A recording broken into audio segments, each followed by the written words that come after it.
राधे राधे भक्तजनों, आज आप सुनेंगे दासा माता की साथ 5 भगवान की व्रत कथा।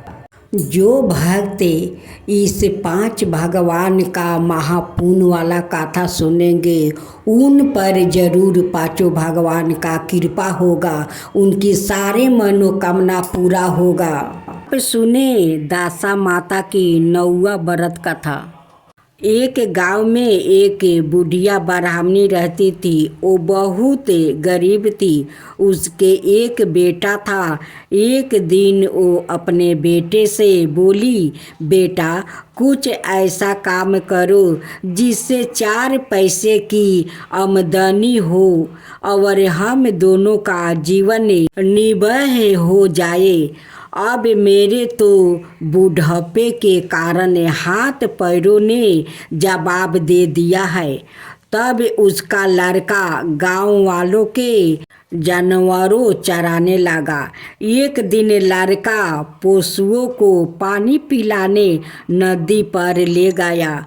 वहाँ पर महिलाएं स्नान करके दासा माता को डोर ले रही थी। उनके पास एक डोरा बच गया था। उनमें से एक स्त्री ने कहा कि इस लड़के से पूछो कि यह किसका है। तब एक स्त्री लड़के के पास जाकर पूछने लगी, तुम्हारे घर कौन कौन है। लड़के ने बताया कि केवल मेरी बुढ़िया माँ है। स्त्रियों ने लड़के को एक डोरा देते हुए कहा कि तुम इसे ले जाकर अपनी माता को दे देना और कहना कि इसका पूजन और व्रत करे। हम तुम्हें सीधा और पूजा की सामग्री भी देते हैं, इसे भी अपने माता को दे देना। लड़के ने उनसे डोर ले लिया। फिर सब स्त्रियों ने उसे सीधा भी दिया। लड़का उस सामान को लेकर घर आया।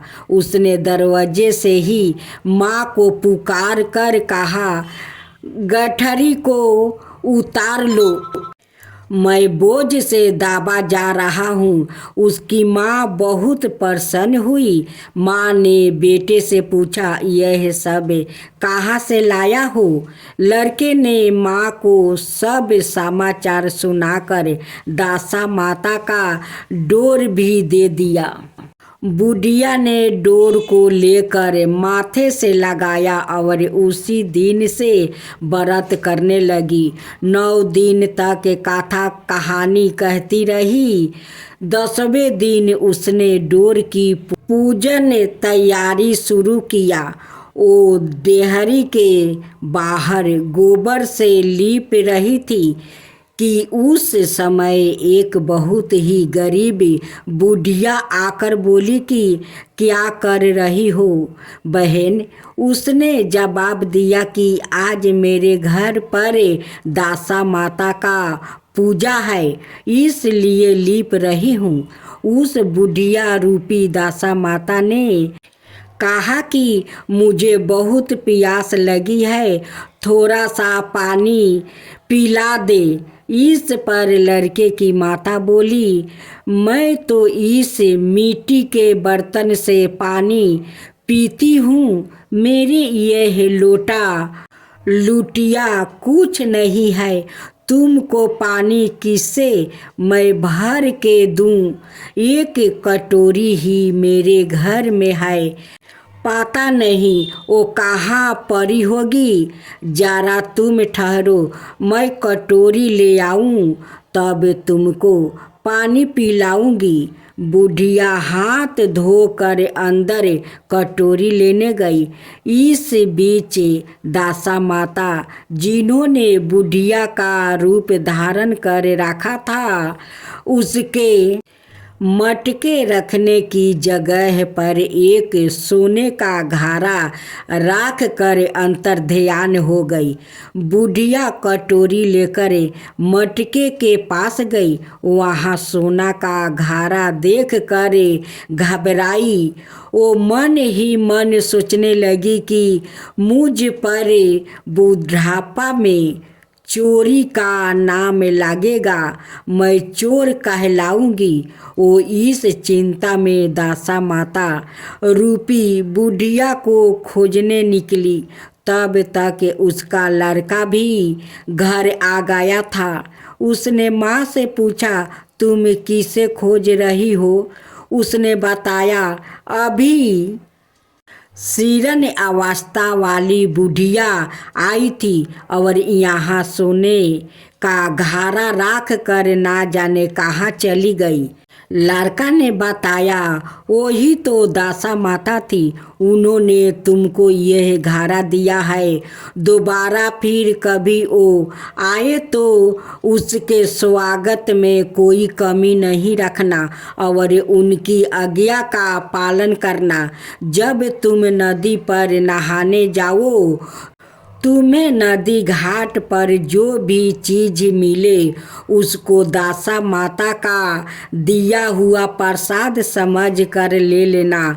किसी से यह पूछ पाछ मत करना कि यह चीज किसकी है, यह कहाँ से आई है।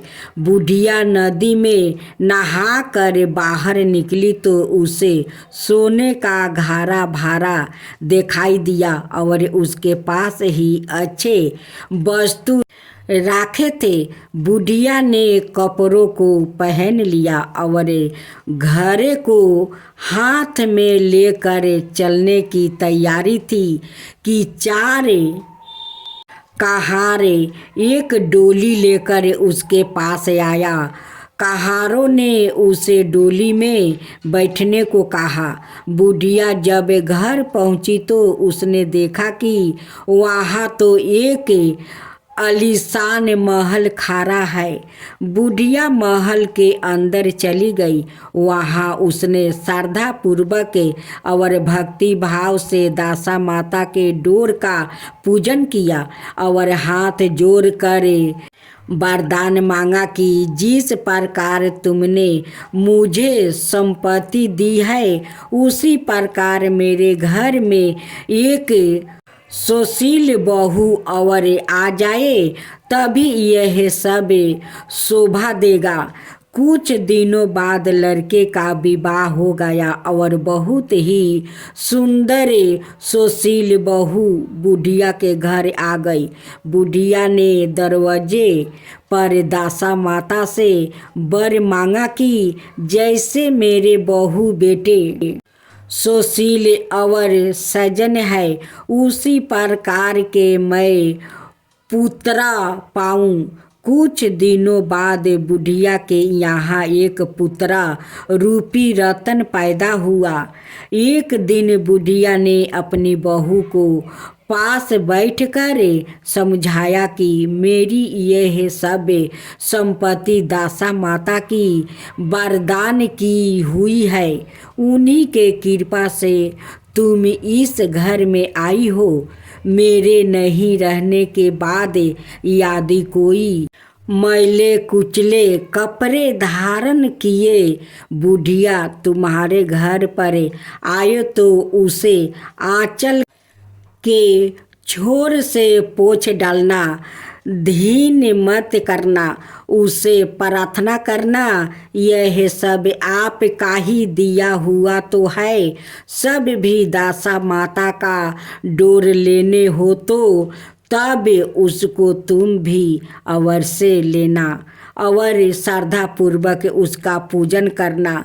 जब भी तुम्हारे ऊपर संकट के बादल घिर आए तो सुहागिनों को न्योता दासा माता की कृपा से तुम्हारी सब इच्छाएं पूरी होगी।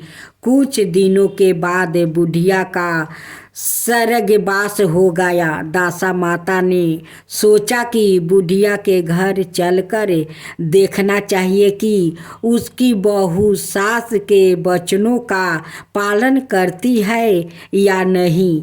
एक दिन दासा माता ने बर्द भिखारिन का भेष धारण कर उसके घर आई। उसे देखते ही बहू खड़ी हो गई, उसके पाँव छुए और बालक को उसकी गोद में डाल दिया। उसकी श्रद्धा भक्ति से दासा माता बहुत ही प्रसन्न हुई। उसने आशीर्वाद दिया कि तेरी धर्म बुढ़िया है, भगवान तेरा सदाए कल्याण करेंगे, भंडारे भरे पूरे रहेंगे, तू जो इच्छा करेगी वो तुझे अवश्य प्राप्ति होगी।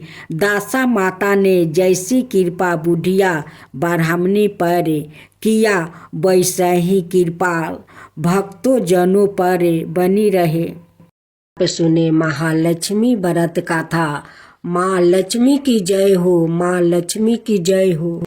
प्राचीन समय में एक गांव में एक गरीब ब्राह्मण रहता था।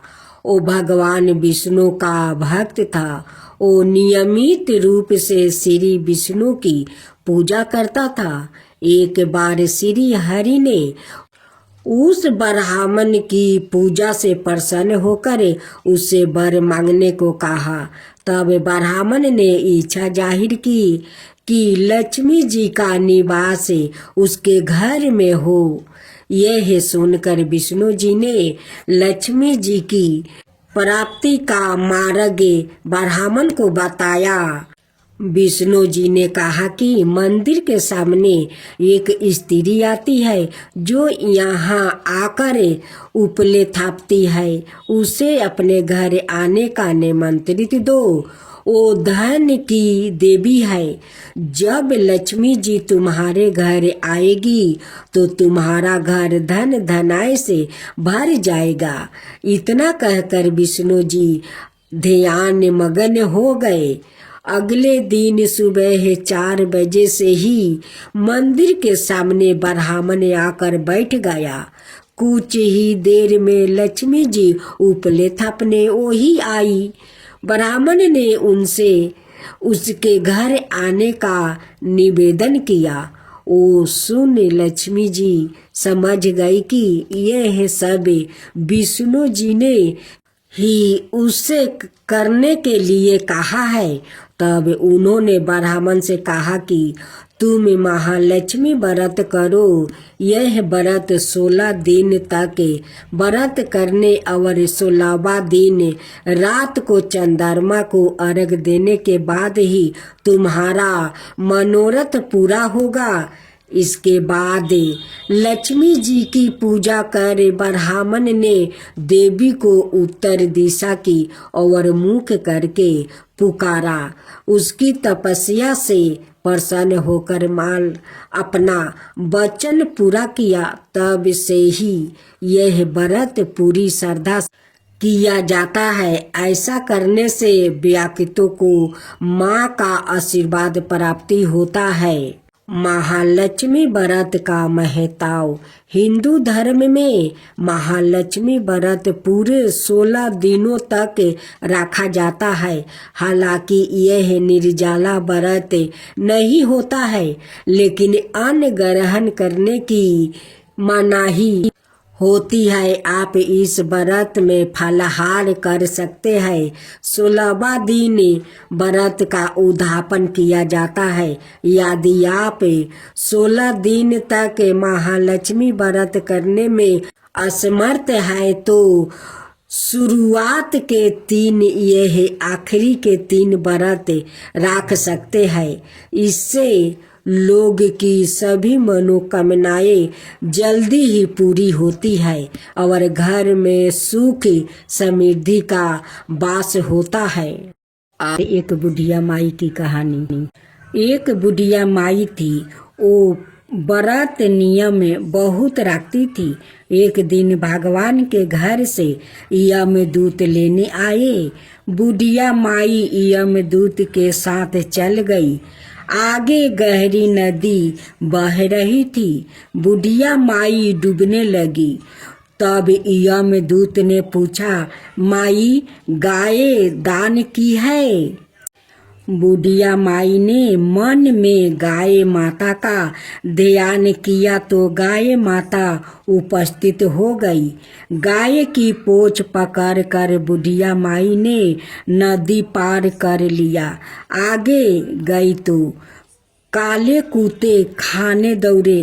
तब यमदूत ने पूछा, कूते को रोटी दी है क्या। बुढ़िया माई ने मन में कूते का ध्यान किया तो कूते चले गए। आगे चली तो काले कौआ बुढ़िया माई को चोंच मारने लगा। तब यमदूत ने कहा, ब्राह्मणी की बेटी को सिर में तेल लगाने को दिया है या नहीं। बुढ़िया माई ने ब्राह्मण की बेटी को याद किया तो कौआ ने चोंच मारना छोड़ दिया। आगे गई तो पैरों में कांटा चुभने लगे। यमदूत ने कहा, चप्पल दान किया है। बुढ़िया माई ने याद किया तो चप्पल पैरों में आ गई। आगे चली तो चित्रगुप्त जी ने यमदूतों से पूछा, आप किसको ले आए हो। यमदूत ने कहा कि बुढ़िया माई ने बहुत दान पुण्य किया है लेकिन धर्मराज जी का कुछ नहीं किया है, इसलिए आगे के द्वार बंद है। तब बुढ़िया माई ने मिनती की कि मुझे 7 दिनों के लिए धरती पर जाने दो। मैं इन 7 दिनों में धर्मराज जी की कहानी सुनकर उद्यापन कर आपस आ जाऊंगी। धर्मराज जी ने उसके प्राण लौटा दिया। धरती पर बुढ़िया माई के शरीर में जान वापस आ गई। सभी लोग बुढ़िया माई को जीवित देख कर भूतनी भूतनी चिल्लाकर भागने लगे। भाग खोर हुए बुढ़िया माई अपने घर आई। बेटे बहू से कहा, मैं भूतनी नहीं हूँ, मैं तो धर्मराज के कहे अनुसार वापस आई हूँ। मैं प्रत्येक दिन धर्मराज की कहानी सुनकर उसका उद्यापन करके वापस परलोक चली जाऊंगी। यह सुनकर बेटे बहू ने पूजा की सभी सामग्री ला दिया लेकिन कहानी के समय हुंकार नहीं भरी। तब बुढ़िया माई पड़ोसिन के पास गई, पड़ोसिन से कहानी सुनी और हुंकार भी भरी। बुढ़िया माई ने 7 दिनों के पश्चात उद्यापन कर दान किया। 7वें दिन यमराज जी ने बुढ़िया माई के लिए स्वर्ग से विमान भेजा। विमान देख कर सभी गांव वालों ने स्वर्ग जाने के लिए कहा। तब बुढ़िया माई ने कहा, मेरी कहानी तो केवल पड़ोसिन ने सुनी है। यह सुनकर सभी गांव वालों ने बुढ़िया माई के पाँव पकड़ लिया और धर्मराज की कहानी सुनने को कहा। बुढ़िया माई से कहानी सुनने के बाद सभी गांववासी विमान में बैठकर स्वर्ग पहुंच गया। सभी गांववासी को देखकर धर्मराज ने कहा, मैंने तो केवल बुढ़िया माई के लिए विमान भेजा था। बुढ़िया माई ने कहा, मेरी कहानी इन सब ने सुनी है, इसलिए मेरा आधा पुण्य उनको दे दो और स्वर्ग में वास भी दे दो। तब धर्मराज जी ने सभी गांववासियों को स्वर्ग में वास दे दिया। सो हे धर्मराज जी, जैसे बुढ़िया माई को स्वर्ग दिया वैसा ही सबको देना। कहानी सुनने वाले को, कहने वाले को, कहते सुनते हुंकार भरने वाले के पूजा विधि मनाता है कि बुधवार का व्रत करने से सारे काम विघ्ना पूरा कर देते हैं। इस व्रत के पुण्य प्रभाव से घर परिवार में सुख समृद्धि आती है, साथ ही बुद्धि तेज होती है। कहते हैं जो व्याकृत लगातार 7 बुधवार व्रत कर भगवान गणेश की विधि विधान से पूजा करता है, उसके घर में अन्न के भंडार और धन की कोई कमी नहीं रहती है। वैदिक ज्योतिषी के अनुसार इस दिन व्रत रखने से कुंडली में बुध ग्रह भी मौजूद होता है। व्रत वाले दिन व्याकित को प्रातः काल में उठना चाहिए। बुधवार व्रत कथा सुनने के दौरान बीच में आसन नहीं छोड़ना चाहिए।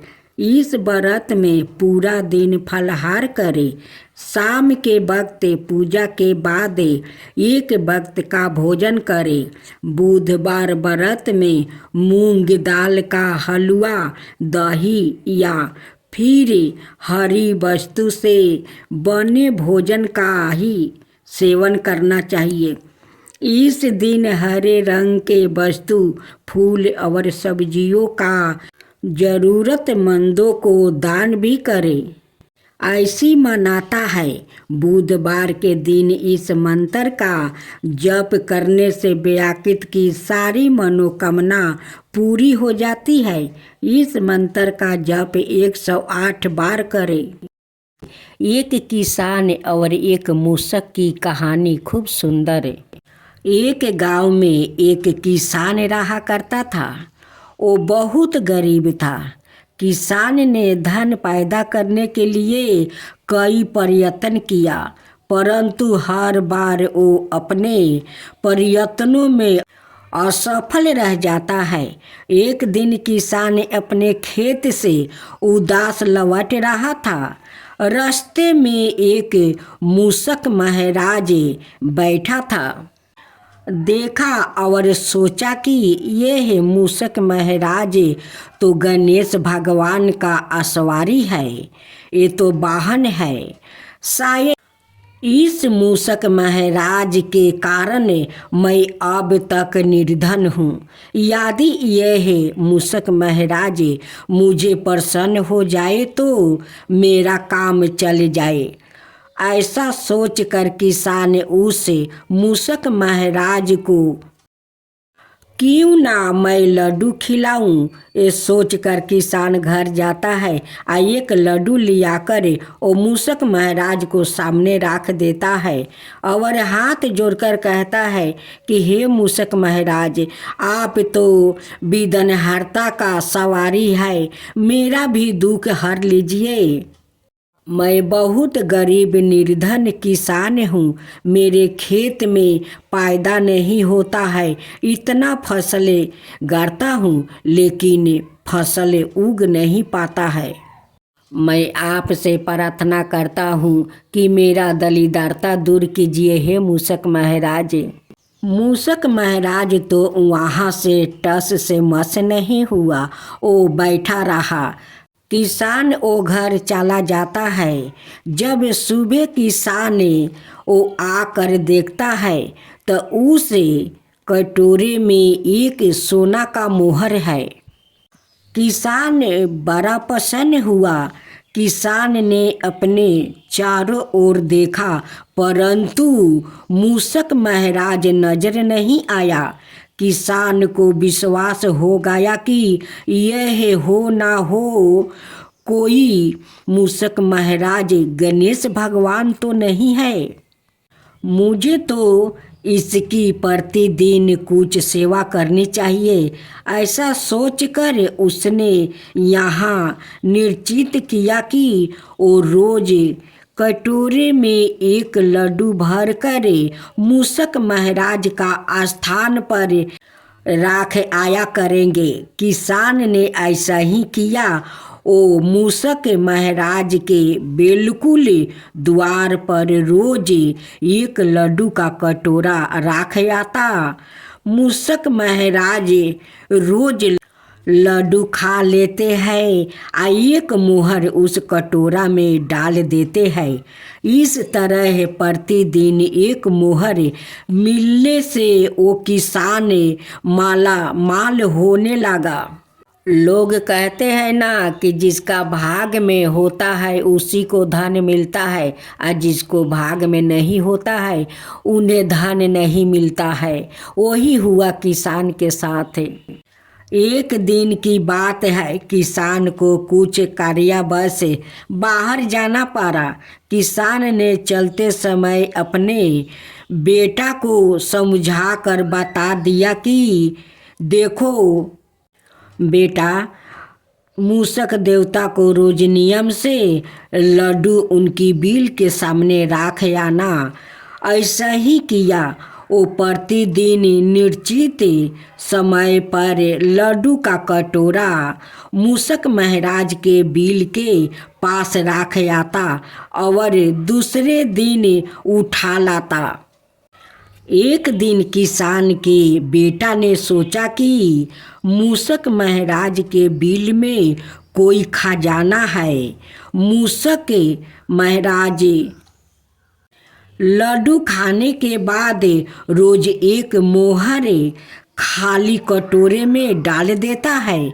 मैं मूषक महाराज का बिल को क्यों ना तोड़ कर सारा खजाना निकाल लूं। आखिर रोज रोज इस तरह लड्डू लेकर आने में तकलीफ होती है। ऐसा सोचकर उसने मूषक महाराज को बिल को तोड़ना शुरू कर दिया। मूषक महाराज घबरा कर बाहर निकला। किसान का बेटा मूषक महाराज को भी मारना चाहा। मूषक महाराज बच गया और लड़के को काट लिया। काटते ही लड़का मर गया। किसान को जब अपने पुत्र के मरने का पता लगा तब वो दौड़ा मूषक महाराज के बिल के पास पहुंचा।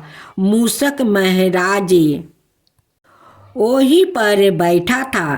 किसान मूषक महाराज को देखकर अपने पुत्र के लिए प्राण दान मांगने लगा। मूषक महाराज बोला, अरे किसान, जो दूसरों को नुकसान पहुंचाकर अपना फायदा करना चाहते हैं उनका यही हाल होता है।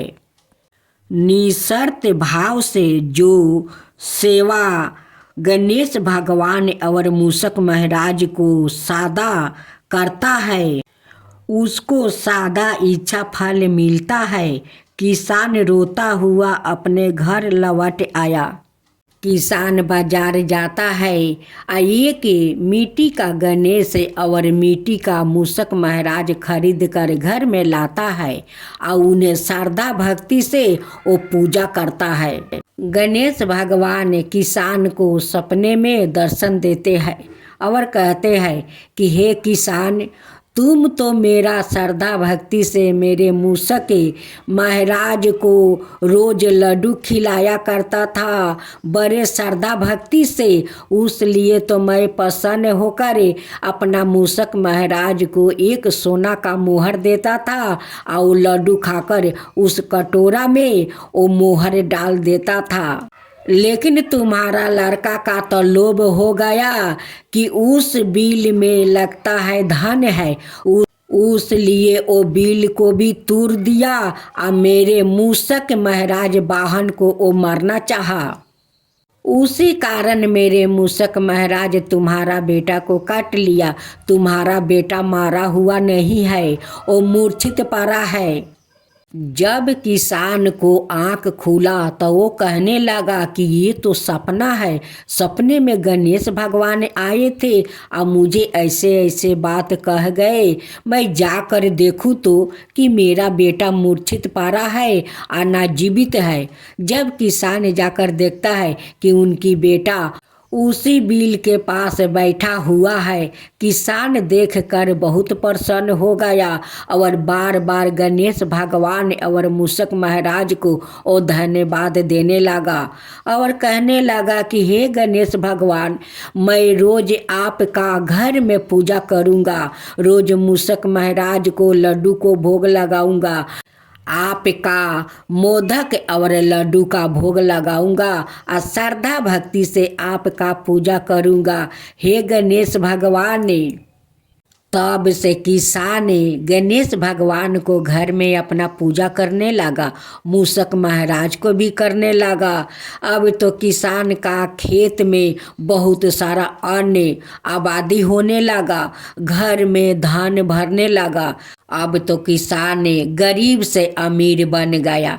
तो हे गणेश भगवान, जैसे आप उस किसान पर कृपा किया वैसा ही सबका ऊपर करना। जो आपका कथा कहे, जो सुने, जो हुंकार भरे, उन सबका ऊपर कृपा करना। हे गणेश भगवान, सबका ऊपर कृपा करना।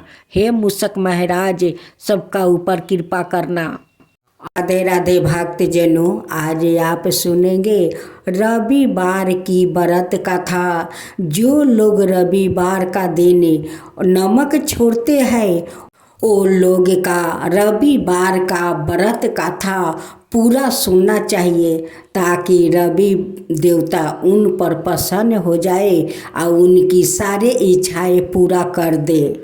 रविवार का दिन नमक छोड़ने से शरीर स्वस्थ रहता है और बड़ बीमारी नहीं शरीर में आता है, क्योंकि सूर्य भगवान का कृपा उन पर बनी रहती है। सूर्य भगवान सारे दुख तकलीफ को दूर कर देते हैं। कृष्णा राधे राधे मेरे प्यारे भक्तजनों, आज आप सुनेंगे रविवार का व्रत कथा। प्राचीन काल में एक बुढ़िया माई रहती थी। वो नियमित रूप से रविवार का व्रत करती है। रविवार के दिन सूर्योदय से पहले उठकर बुढ़िया माई स्नादि से निमृत होकर आंगन को गोबर से लीप कर स्वच्छ करती है। उसके बाद सूर्य भगवान की पूजा करते हुए रविवार व्रत कथा सुनकर सूर्य भगवान का भोग लगाकर दिन में एक समय भोजन करती है। सूर्य भगवान की अनुकंपा से बुढ़िया माई को किसी प्रकार की चिंता और कष्ट नहीं है। धीरे धीरे उसका घर धन धनाय से भर रहा था। उस बुढ़िया माई को सुखी होते देखकर उसकी पड़ोसिन ने उसे जलने लगी। बुढ़िया माई ने कोई गाय नहीं पाल रखी थी, अतः वो अपनी पड़ोसिन के आंगन में बंधी गाय का गोबर लाती है। पड़ोसिन ने कुछ सोचकर अपनी गाय को घर के भीतर बांध देती है। रविवार को गोबर न मिलने से बुढ़िया माई अपना आंगन नहीं लीप सकी। आंगन न लीप पाने के कारण उस बुढ़िया माई ने सूर्य भगवान को भोग नहीं लगाई और उस दिन सवाए भी भोजन नहीं किया। सूर्यास्त होने पर बुढ़िया माई भूखी प्यासी सो गई। प्रात काल सूर्योदय से पूर्व उस बुढ़िया माई की आंख खुली तो वो अपने घर के आंगन में सुंदर गाय और बछड़े को देखकर हैरान हो गई। गाय को आंगन में बांधकर उसने जल्दी से उसे चारा ला कर खिलाया। पड़ोसिन ने उस बुढ़िया माई के आंगन में बंधी सुंदर गाय और बछड़े को देखी तो वो उसे और अधिक जलने लगी। तभी गाय ने सोने का गोबर किया। गोबर को देखते ही पड़ोसिन की आंखें फट गई। पड़ोसिन ने उस बुढ़िया माई को आस पास ना पाकर तुरंत उस गोबर को उठाया और अपने घर ले गई और अपनी गाय का गोबर वहां राख आई। सोने के गोबर से पड़ोसिन कुछ ही दिनों में धनवान हो गई। गाय प्रतिदिन सूर्योदय से पूर्व सोने का गोबर किया करती है और बुढ़िया माई के उठने के पहले पड़ोसिन उस गोबर को उठा कर ले जाती है। बहुत दिनों तक बुढ़िया माई को सोने के गोबर के बारे में कुछ पता नहीं चला। बुढ़िया माई पहले की तरह हर रविवार को भगवान सूर्य देव का व्रत करती रही और कथा सुनती रही। लेकिन सूर्य भगवान को जब पड़ोसिन की चालाकी का पता चला तो उन्होंने तेज आंधी तूफान चलाई। आंधी का प्रकोप देखकर बुढ़िया माई ने गाय को घर के भीतर बांध दिया। सुबह उठकर बुढ़िया माई ने सोने का गोबर देखी, उसे बहुत आश्चर्य हुआ। उस दिन के बाद बुढ़िया माई गाय को घर के भीतर बांधने लगी। सोने के गोबर से बुढ़िया माई कुछ ही दिन में बहुत धनी हो गई। उस बुढ़िया के धनी होने से पड़ोसिन बुरी तरह जल भूनकर राख हो गई और उसने अपने पति को समझा बुझाकर उसे नगर के राजा के पास भेज दिया। सुंदर गाय को देखकर राजा बहुत खुश हुआ। सुबह जब राजा ने सोने का गोबर देखा तो उसके आश्चर्य का ठिकाना न रहा। उधर सूर्य भगवान बुढ़िया माई को भूखी प्यासी देख कर इस तरह प्रार्थना करते हुए देखे, उस पर बहुत करुणा आई। उसी रात सूर्य भगवान ने राजा को सपने में कहा, राजन, बुढ़िया माँ की गाय बछड़ा तुरंत लौटा दो, नहीं तो तुम पर विपत्तियों का पहाड़ टूट पड़ेगा, तुम्हारा महल नष्ट हो जाएगा। सूर्य भगवान के सपने से बुरी तरह भयभीत राजा ने परात उठते ही गाय और बछड़ा बुढ़िया माई को लौटा दिया। राजा ने बहुत सा धन देकर बुढ़िया माँ से अपनी गलती के लिए क्षमा मांगी। राजा ने पड़ोसिन और उसके पति को उनकी इस दुष्ट करतूत के लिए दंड दिया। फिर राजा ने पूरे राज्य में घोषणा करवाई कि सभी स्त्री पुरुष रविवार का व्रत किया करे। रविवार का व्रत करने से सभी लोगों के घर धन धनाय से भर गया। राज भर में चारों ओर खुशहाली छा गई। स्त्री पुरुष सुखी जीवन यापन करने लगे और सभी लोग की शारीरिक कष्ट भी दूर हो गया। अब आप सुने सूर्य उपासना। भगवान सूर्य परमात्मा नारायण के साक्षात प्रतीक है, इसलिए वो सूर्य नारायण कहलाते हैं। वैसे भी भगवान सूर्य प्रत्यक्ष देवता है और समस्त चराचर प्राणियों के आधार है। इसलिए त्रिकाल संध्या में सूर्य रूप से भगवान नारायण की ही आराधना की जाती है।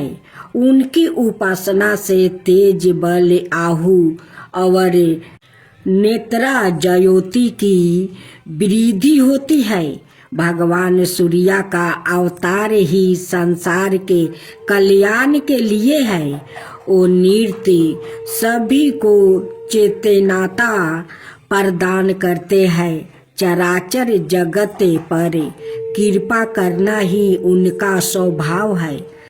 अपने भक्तों और उपासकों पर तो उनकी विशेष प्रति रहती है। पंचों देवों उपासना में उनका विशिष्ट स्थान है। भगवान भस्कर समस्त बुराइयों को दूर कर कल्याण और मंडल प्रदान करने वाले हैं, इसलिए उनसे प्रार्थना की जाती है। शास्त्रों किरणों वाले दूरादशतामा भगवान सूर्य हमें अस्त से तस की और अंधकार से प्रकाश की और मृत्यु से अमरताओं की ओर ले जाते हैं। उनका अनुग्रह प्राप्त होने पर व्याकृत सताहु ही नहीं दीघर हो जाता है। उनकी उपासना से वृद्धि अत्यंत निर्मल हो जाती है, अंत कारण पवित्र हो जाता है और साधक भगवत प्राप्ति की योग्यता प्राप्ति कर लेता है। वृद्धि के विवेक के भगवान सविता ही है, इसलिए गायत्री मंत्र भगवान से सर्द वृद्धि के लिए ही प्रार्थना की गई है। वैदिक मंत्रों के दृष्टि सभी ऋषि महर्षि दैत्यों उपासना के द्वारा ही हर्ष मेधा और अध्यात्म ज्ञान से संपन्न हुआ। भगवान सूर्या सौलभ उपासना ही प्रसन्न होकर भक्तों को अपनी महानियों कृपाओं का अवलंबन प्रदान करते हैं। उनकी कृपा से ना जाने कितनों का उद्धार हुआ है, इसकी कोई गणना नहीं है। औपनिषदिक ऋषियों को भगवान सूर्य की कृपा प्राप्ति हुई। उपनिषदों में वर्णित मधु विद्या, ब्रह्मा विद्या, दहर विद्या, ओपिकोलस विद्या आदि के पीछे भगवान सूर्य की उपासना ही है। भगवान सूर्य को गुरु भी कहा जाता है। श्री हनुमान जी ने इन्हीं से शिक्षा ग्रहण की थी। इन्हीं की कृपा से महायोगी